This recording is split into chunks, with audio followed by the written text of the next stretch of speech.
Coach, as you head into this weekend with the team on a bit of a win streak, what would you say are the things that this team still needs to get better at as it heads into games against tougher opponents, not just Friday, but those Camrose Kodiaks coming into town Saturday too? Yeah, I mean, our puck movement hasn't been good. I think we look at games, just because we get the 2 points doesn't mean we've played well. We've talked a lot about our passing, different things about it, where people need to be.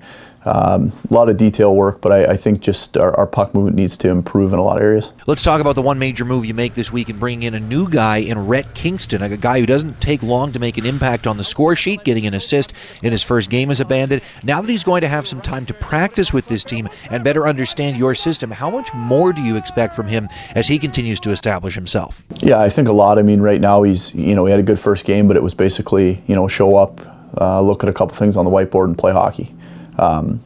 Hopefully going into the weekend, we've had a couple of days of practice now.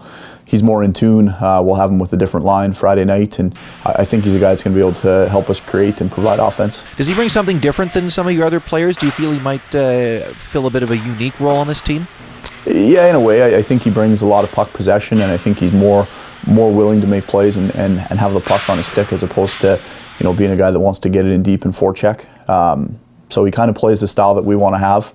At the same time, we want to continue to work with him on some of the things we've seen over the last few days. We had some more good news for one of your first-year players in Joe O'Connor this week with his commitment to his hometown school at Quinnipiac University. Obviously, what a last few weeks it's been for him. What have you seen, particularly lately, that's transformed him from a junior A caliber defenseman to one of the best defensemen in this league in the last little while as far as point production goes?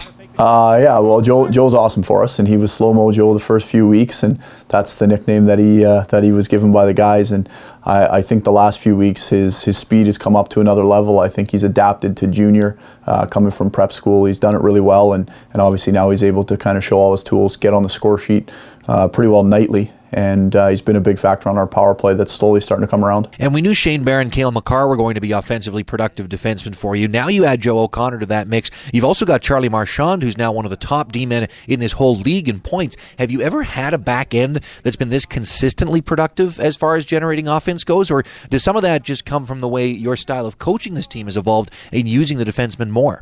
Yeah, I mean, we want our D to be active off the rush. We want them active in zone. I think that if we're expecting scoring just from our three forwards on the ice, we'd probably be a team that was in the bottom of the league. So we want our D to be up in there. At the same time, they have to be the guys to make the plays, make the reads, and get those points. To have four guys consistently producing points is pretty special for the back end, and we're just kind of the mindset, hopefully it keeps going. You mentioned the power play already, and as it starts to turn around, we've got to still realize that this team has the #1 offense in the entire league, despite having a power play in the bottom half. So obviously this team has much better talent offensively than what it's shown on the power play so far. If and when this team ends up with the kind of dominant power play it's capable of, how good can this offense really and truly be?